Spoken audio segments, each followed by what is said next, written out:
John Bush here with the Exit and Build Land Summit, and I'm super excited to be joined by Alan Graham. He's the CEO of Mobile Loaves and Fishes, and they have built this incredible project called Community First here in Austin, Texas, that has done an incredible job helping folks that were formerly chronically homeless, and now they have a place to live, and more importantly, a community. So thank you so much for joining us, Alan. Yeah, it's great to be here, John. Thank you for this opportunity.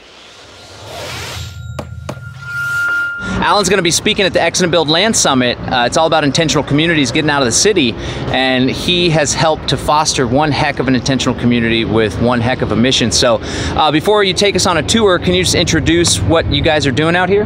Well, basically you're standing in the middle of a 51-acre master plan community, John, designed specifically to lift the chronically homeless men and women of Austin, Texas, or the Travis County area, up off the streets into a place they call home. And so incredibly, this movement is now starting to move throughout the United States. We probably have 20 replicators around the U.S., and we get people coming from all over the world to look at what we're doing, because they're fundamentally understanding that the single greatest cause to homelessness is the profound catastrophic loss of family. And when we understand that single component of that, it allows us to creatively and innovatively figure out ways that we can bring family back to people who have lost family. I love that. Yeah, because a lot of people fall on hard times, they lose their job, divorce, maybe they struggle with addiction, and a lot of people have someone to help lift them back up or to hold a hand out and help them get through that troubled spot. But if folks don't have that support system, then you're saying that's probably the cause that winds them up on the street? Well, let's think about you as an example, and everybody that happens to be listening to this video. Every single one of us, almost without exception, has a drug addict, an alcoholic, or somebody battling a mental health issue in their family. Yeah. None of us get away from that deal. And no matter how dysfunctional that becomes, our families come up underneath that and provide the absolute most necessary safety net. When that system is broken, cataclysmically broken, and that family or that forged family isn't around on that deal, then we abdicate this responsibility to the government. Sure. And John, the government's not coming into your bedroom tonight to tuck you in. And so you and I need a human-to-human, heart-to-heart connection with human beings. That's the bottom line. This is not a transactional issue. It is a very relational issue. We have to be careful not to shift blame to something over here, that in reality, this is all about community. Our vision statement is we empower communities into a lifestyle of service with the homeless. This is about empowering you, myself, Rebecca, and everybody here at the Exit and Build conference into a lifestyle of service to mitigate the pandemic that we see out on our street corners. Oh, I love it. It's taking responsibility for no blame. It's like, what can I do? Yeah. I love it. What can we do? Not going to blame the mayor and the city council. They're doing everything that they possibly can do. But if we really want to affect change and move this needle, we, the people, have got to stand in the gap and start doing this. Well, right on. It seems like you've done just that. So you want to show us around, kind of show us what some of the homes are like, some of the activities? Yeah, let's do it. So this is one of the famous 3D printed houses that you've heard so much about. And this actually fits into our vision statement of we empower communities into a lifestyle of service with the homeless. And so the company Icon, an extraordinary Austin, Texas founded company, has been empowered into that lifestyle by taking a technology that's developed that is normally reserved, when technologies come out, it's normally reserved for people that are heavily resourced. But their philosophy was, how do we get this phenomenal technology applying to people that have no ability to afford this deal? And that's part of our vision statement, to empower them. So here's one of 6 or 7 of these units that are on our property right now, and we're working on a program to build another 110. This is our welcome center out here. We start all of our volunteer operations out here. This is where people meet before they disperse out into the community. We begin all of our tours here. We have things that are produced whether it's one of our neighbors that wrote a book, or my book, or products that are made in the art house, cards and stuff, and you're going to see all this as we move throughout the property today. Awesome. Excellent. So there's 6 of these 3D printed homes. Seven of them. Excellent. Yeah. And you guys are aiming to do more? Yeah, can't wait. Yeah, bunch more. So several of them will start, about 10 more will start this fall. We're going to have to be patient as this technology develops over time. So right now there's 350 people that live on this site. The capacity of this 51 acres is going to approach 550. Wow. That's incredible. Yeah, and that's that'll be within a year, we'll be at that number. When you talk about affordable housing, the most affordable housing on the planet is manufactured housing. That's housing that's manufactured under very controlled circumstances inside of a building. And these park model units, which is essentially a manufactured mobile home, represent one of the most ideal housing choices on the planet. A year and a half ago or so, all in, this was $40,000. Today, they're $60,000. That's what's happened in about a year and a half time frame on materials and supply chain issues. Let's go inside this one. We look at this as a 550 bedroom, $50 million mansion, and this is your bedroom, basically. Sure. Come out, walk down, the laundry facilities over there, the outdoor movie theater, you know, the farm. Those micro homes, those are typically 200 square feet or less. What you're standing in right now is 399 square feet. Awesome.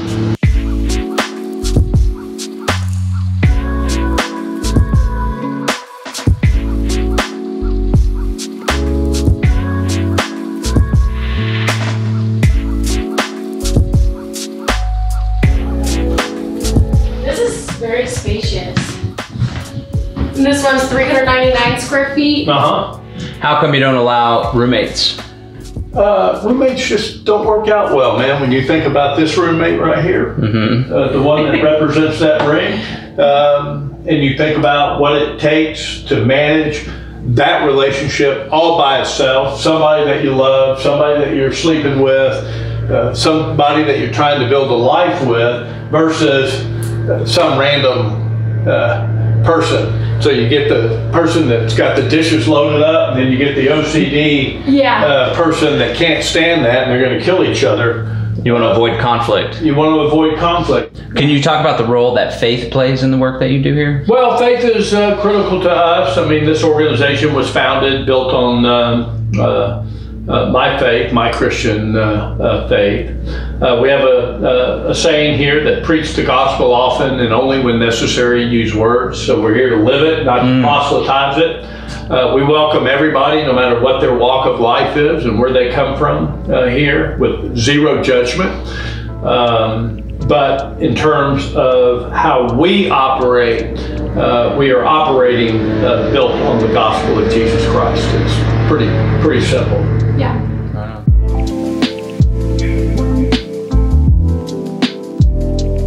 So there's constantly new homes being added? Yeah, until we're finished. We're about 100 away from being finished out here. What you're filming right now is our micro home area. Those are the sub 200 square foot. Everything here to my left going back are the ones like you just came out of. But the balance of the property, these units have no plumbing, but they're connected to one of 12 different laundry, restroom, shower facilities or outdoor kitchens. Oh, wow. And we'll work those in a minute.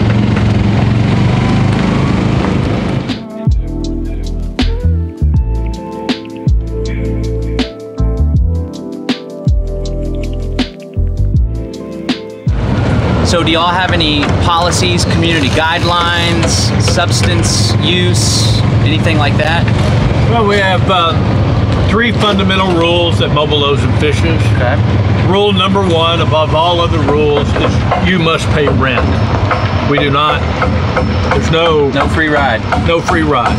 And we'll kick you out if you don't pay rent. Rule number 2 is you must obey civil law. I don't make civil law, and I can't enforce civil law. Okay. But if you do something out here that's egregious, we're calling the cops. Yep. And you're gonna have to deal with that. Okay. Now I'm gonna tell you that in the drug and alcohol deal, I'm not here to tell you what to do in your private life. I'm not here to tell you what you can do behind your closed doors, what you can smoke or drink or not. But if your behavior creates collateral damage to the community, that's when we're going to get involved in that deal. And then the third rule is you're going to live in a community that has rules, like your homeowners or condo association. The rule could be if your dog poos in the yard, you got to bend over and pick up the poo. We're going to fine you if you don't do that.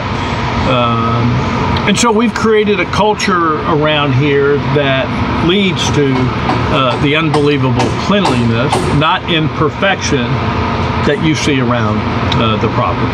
Right on. Sounds like a lot of policies that treat people with dignity and just like normal human beings instead of some 100% normal instead of treating them differently. Now, this is our aquaponics operation. Wow! Look at those greens. Oh my God. And so the neighbors participate in all these projects? Awesome. Yeah, we have full-time staff that'll run these, but the guy that's in there is one of our neighbors, and he works and earns an income. Right on. We have enough options out here where people, you know, last year they earned about $1.2 million in dignified income. Wow, with businesses and entrepreneurialism on here? Entrepreneurialism, wow. Property beautification, maintenance. And that's how they pay the rent? For those, yeah. And then some people work off site? Very few. Most people are on disability. Okay. I noticed there's a bus stop here. There is, yeah. That's great. It's like a little mini city. Yeah, the village. So we're going to go inside the building back here. There's going to be people in here that are not going to cotton to the video. Okay. So Good on you. Keep it on me or keep it on the artwork. And yeah, we have kilns, so we do all kinds of products like this. Look around and Oh wow. Here. This is Those are beautiful. They put this stuff in the kiln. It'll look just like that stuff up there. Shiny and Oh, that's wonderful. And then if you come back here, what are you working on, Mike? The houses, the trays. Oh, the trays, yeah. Yeah, a little coin space. Cool. Things like for the this. moon. Yeah, some stuff for the moon. Stuff like nice. this. Yeah. I'm gonna take a picture of the little This is great. incidents. And this stuff gets sold? Yeah. Sure. Excellent. So cool. Oh, these are little tiny houses. Oh, Bob Ross, just happy little accidents. Ain't that the truth? Cute. talking about follow the gym. And I did. It washed it. Yeah. Wow, look at this. Yeah. Stuff like this. We have a volunteer that comes in that throws these pots, and then a neighbor can buy these pots and then glaze them and then sell them. So here's one that's about to go into a kiln that's been glazed. Where do they sell them? Well, we have a market here, and then we do pop-up shows. We got a big show going on over at Riverbend Church right now. Oh, nice. That's a big church. And this may be locked, but no. But this is. Oh, wow. This is a legit operation. Yeah. I love those little houses. Those are so cute. Now, I imagine the rent alone doesn't pay for all these cool projects and buildings and stuff. Is that donations or? Yeah, 75% of our operations are going to come through philanthropy. Here's a bunch of little houses going on, and these will all be glazed. Talk about micro homes. Yeah. Yeah. So y'all sell the goods in the general store and they get credit whenever there's a transaction? Well, these, there's two ways to earn money here. One is entrepreneurially. You take all the risk, you earn 100% of the money. So when we go into the fine art area, you'll see that. These are all purchased on contract. So we'll have a contract with a neighbor. They will make these, glaze these, and then we take the risk, the inventory risk, and we'll sell those both in the market and online and another place. That's That brilliant. is so clever. We should hit up the market before we leave. And here, Oh my goodness. you know, are the fine artists. And they're, you know, we're under contract. Several of these artists, like Uta right here, and Jason, which is doing this piece, are doing this on consignment for the rebranding of a very fancy hotel here in Austin called the Hotel Grand Duca. Oh my goodness. That's a pretty meaningful painting you got going there. Yeah. What is that, a mushroom cloud with Christ there at the top? Yeah. Yeah, it's after a photograph from a nuclear explosion. Oh my goodness. Wow. My own interpretation. I love it. Yeah, I love it. Yeah. Yeah, it's got the Virgin Mary, and then Christ, of course, and then if you can tell, there's the 2 eyes and a nose, it's a skull. It's a representation of evil. Wow. So, mushroom cloud embodies evil pretty well. Exactly. Man. Christ is redemption, right? Yeah. Yeah. So, It's beautiful. So this is our, you know, our jewelry room, and so this is a line of jewelry that was basically designed by Candace and assembled by our neighbors as part of the Hotel Grand Duca deal, which is in far west Austin in Westlake Hills. And then we have another jewelry line that we do ourselves. And now we're working a giant partnership with Kendra Scott. Oh, wow. Yeah, that's a local. Yeah. You're not messing around, huh, Alan? Yeah. It's 100% recognition that everyone that you see on the street corner panhandling is an entrepreneur. In the old days, that entrepreneur would be selling you bottles of waters, newspapers, flowers, cow skulls, cow skins, and velvet Elvis art. Yep. And we have essentially outlawed that level of entrepreneurialism in the United States. Go to any country in the world, get off the airplane, go hang out, whether it's Rome, whether it's Mexico City, and you will be assaulted by a gauntlet of entrepreneurs. Come to the United States, and you're assaulted by beggars. And we're saying, wait a minute here. There's productivity here. In spite of your perception of what poverty is. People want to work, and they come here and we put them to work. They earn dignified income doing all this, and voila, life changes. So this is the fulfillment center for the online store. And so we'll take, like you saw the original artist in there, and we'll have that original art, you know, high-end photographed, and we'll put together these cards, and then on the back of the cards, it tells you about the artist. Oh, awesome. Yeah. Wow. And so, and then we license that art. So every time we go to print, they're going to get a check. And depending on the quantity of this, it could be several $1,000s. So when we print a quantity of a particular one, depending on the quantity size of that, they may get a check right away for $2,000 to $3,000. Let me show you this. You got your book?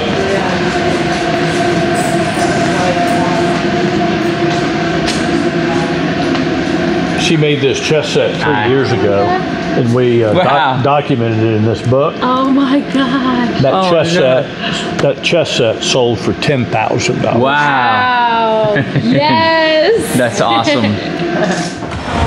This is a beautiful greenhouse. Just the rounded top like that with the steel frame. What? Yeah. Here's the fish.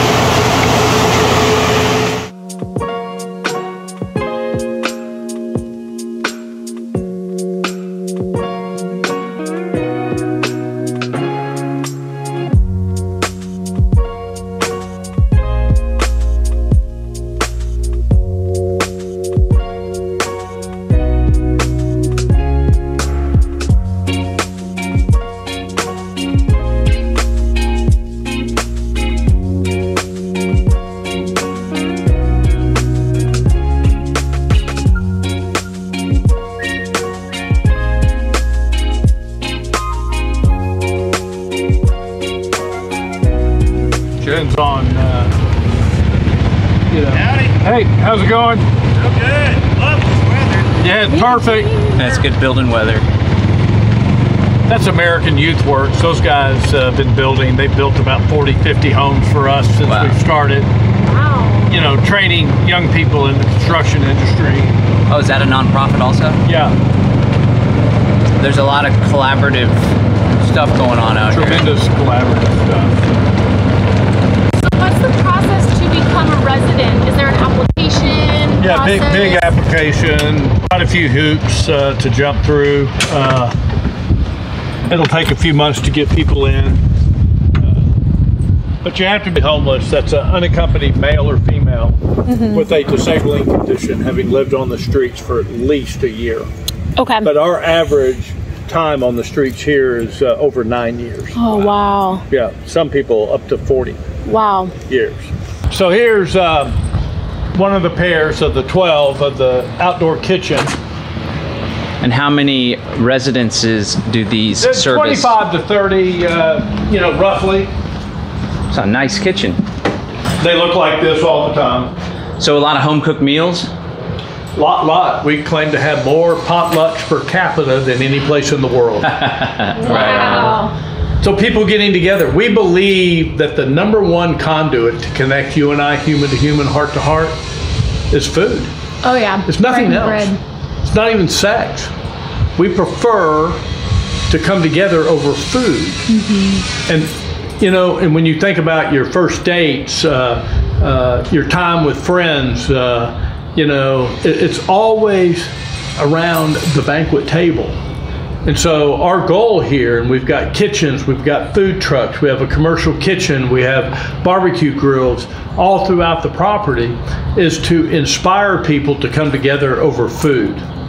And that's just what we do here. And we grow food. Yeah. You know, so food's a big deal to us. And then it's a big deal because when you live on the streets, your diet is basically centered around what I call, and not negatively, a McDonald's level diet, a fast food level Gas diet. station. High And calories, that is nutrient. not not sustainably good for you. That's not saying that, you know, McDonald's or Whataburger are, you know, bad. In fact, Whataburger is the best burger ever in the history of the world. I don't care what anybody God bless says. Texas. Yeah. You just can't eat that stuff every day. Yeah. It's not, yeah. Everything in moderation. But people that live in poverty don't have enough money to shop the perimeter of the grocery store, which is where all the good food is. Yeah. The center of the grocery store has all the manufactured food. Processed food. And the high calorie food. So they're going for the fuel, the calories, and not for the quality. And we're trying to change that, because what you put across your lips is going to impact everything, your physical health, your mental You are what health. you eat. Spiritual.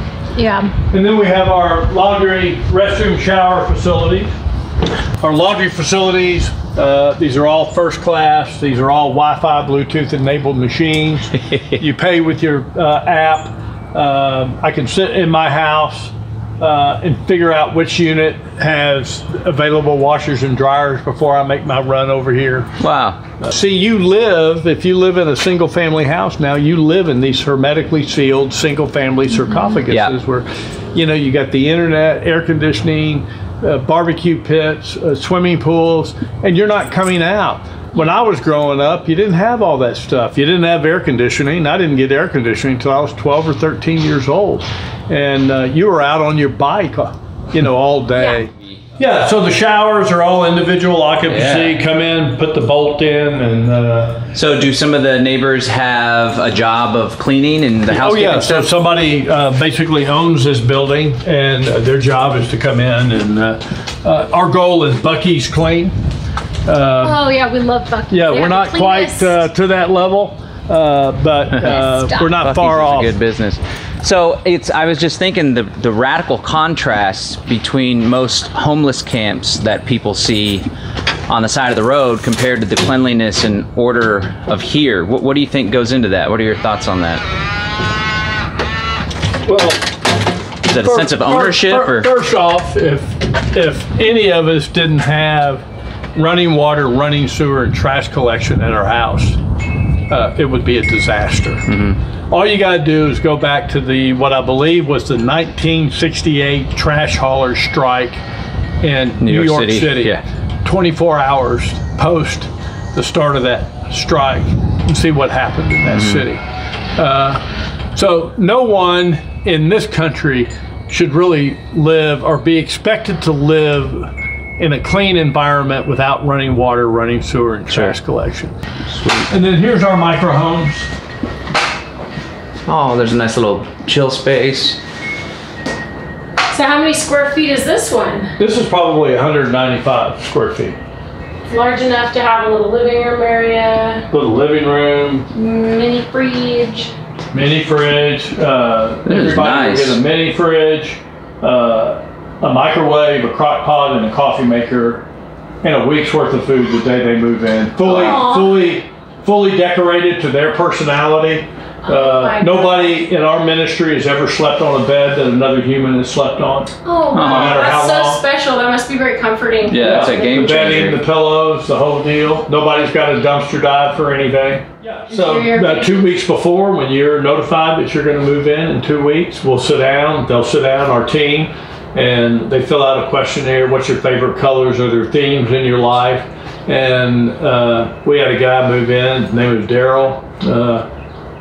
Interesting fella, a significantly cross-dressing guy that had a Disney fetish.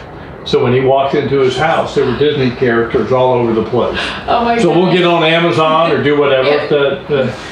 We have a full-time decorator that manages that that's so awesome. piece of the deal.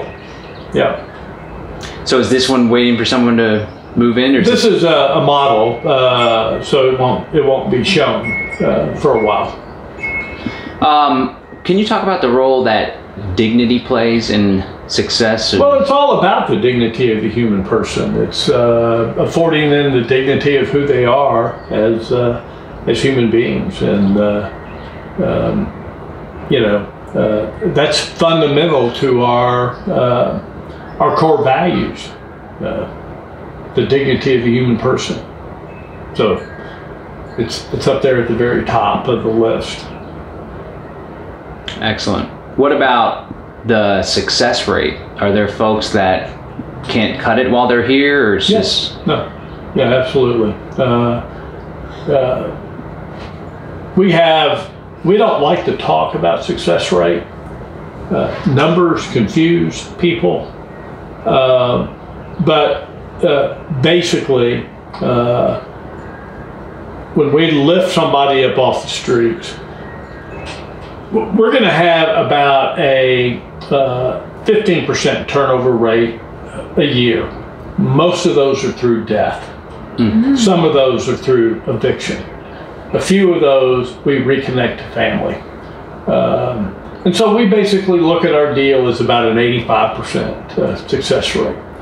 The people that are the hardest to serve are two types of people. One would be profound mental health issues that we cannot manage. And there's a lot of mental health issues everywhere. Mm-hmm. But periodically, there'll be someone that's not within our capability of managing. And then on the addiction side of things, periodically there are people that we cannot bring into a more civil, obedient lifestyle. But we have excommunicated people, especially on the drug side of things, that have returned because they went and got their act together. A little bit. Yeah. Is there a treatment center on site? There's the access to treatment capabilities. The treatment world is not a successful world. No. And it's not particularly a successful model with the population of people that we serve. Mm-hmm. It's a very complex disease. Yeah. And so what's happened for us is that we've done a number of different studies here, and we believe through these studies that there's an 80% drop in drug use from the streets to the village, and about a 60% 60% drop in alcohol use. Wow. And we consider that a victory. But look, if you're drinking a half a gallon of vodka a day to survive on the streets, and you move it to a quarter of a gallon, you still got an issue. Sure. But it can be manageable, you know. Do you think they stop drinking because they have a purpose and meaning and fulfillment? And community, and they're busy, they're working, they're being purposeful. They're not just living in abject misery, trying to figure out how to anesthetize themselves from the misery that they live in and the trauma that they come up out of. So, I have personally spent 250 nights on the streets with my friends. I live here. Hey, Chris. I live here, and I've been here for 5 years. I've never met a human yet that wanted to be in that environment. Now, oftentimes, what appears to be a choice is actually resignation. Just giving up? Well, it's this is what I am. It's not so much giving up. It's, you know, I don't know what you dreamed about when you were 12 years old about what you were going to be. I would bet that you're not that today. You were probably going to be some sports star. You were going to be a rock and roll star. You were going to be a fighter jet pilot. That was my dreams of that time. I'm not a rock star. I'm not a professional football player. It didn't work out on the DNA, and the United States government's never going to let me fly an F-35. And so I have resigned myself, but those dreams are still alive. Okay, I'm happy with who I am, but I have resigned that I will never be the rock star. You know, I still play guitar, but I'm not that person. And so the embers of those dreams, those 12-year-old little boy and girl dreams, are still alive in these men and women. And it's really, you know, and I had people over the course of my life pouring fuel on those embers to try to ignite them into some level of dream. Turned out my dream was to be this, and which I'm totally 1,000% grateful for. And so the men and women that are out there that come from these traumatically broken family backgrounds just have resigned themselves that this is my lot in life, and they don't see any upside. And we're here to change that. I think that you are a rock star. Thank you. Appreciate it. Yeah. What we envisioned was building an RV park. It isn't really possible to envision this. I never envisioned this, but a lot of people came in and got enamored with the simple idea of building an RV park with camping cottages and tent camping sites and RVs, and collectively we turned it into this. That's the miracle of you know, my leadership gifting is recognizing how important your leadership is if you love what we're doing. So what are the gifts that you can bring to the table that will make this place an even better place?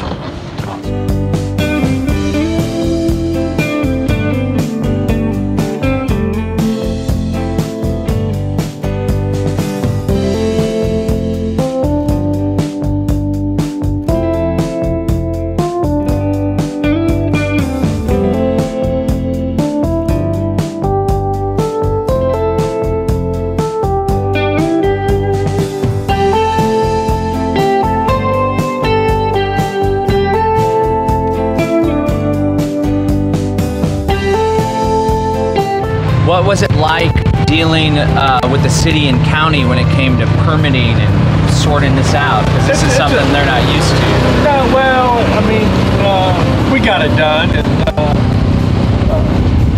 you know, I'm on my third and fourth one with them right now, so everybody knows it just takes time.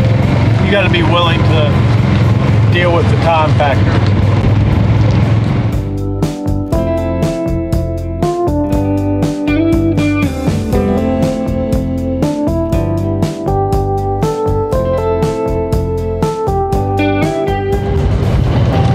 Is there like a council that helps solve disputes or anything like that? Or?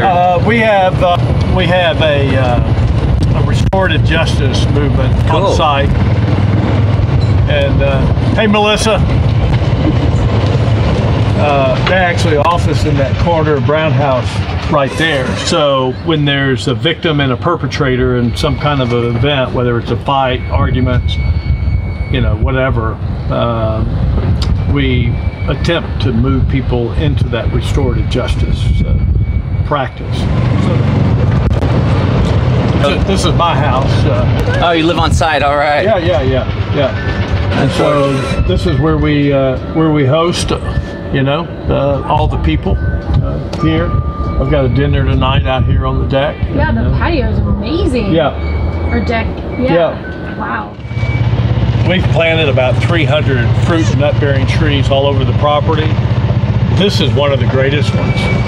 This is a mulberry tree. Wow. You see all the fruit on there? Yeah. That fruit is just absolutely delightful. In a few weeks, it'll be just exploding with goodness.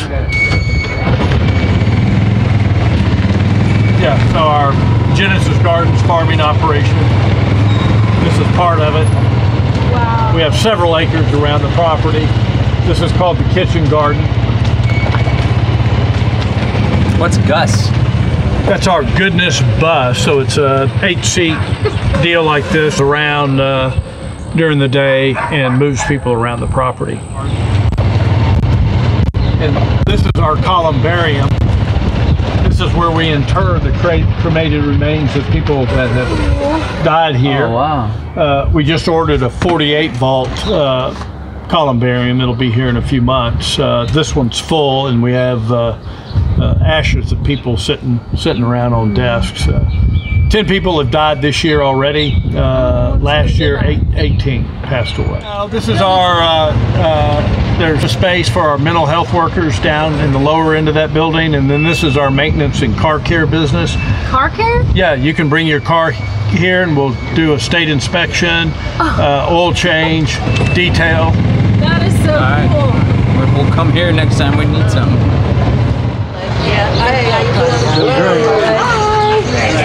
How y'all doing? Good, how are y'all? You guys like it here? I love it here, guys. It's like Alan Graham. Oh yeah? Alan Graham. He's the man, huh? Hey! I need a soda. Don't be panhandling me while I'm doing the tour. Yeah, so this is our market. Obviously, it's a pretty good gathering space here, but these are all the products that are made by our neighboring people. And then a small And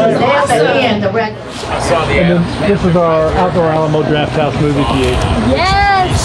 This is so We screened a documentary here once. back in 2019, I believe. Oh, wow. After COVID. And this is Alamo Draft House? Well, they built this for us. We operate it. Sweet. That's another great partnership. Yeah. And so y'all bought the property across the street?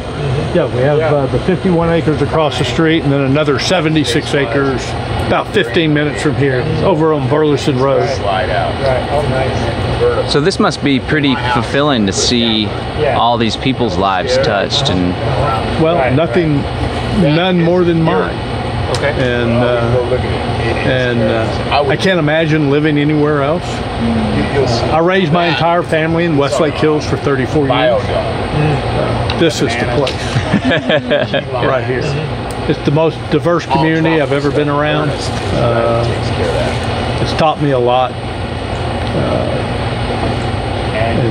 I love it. My wife and I love it here. So.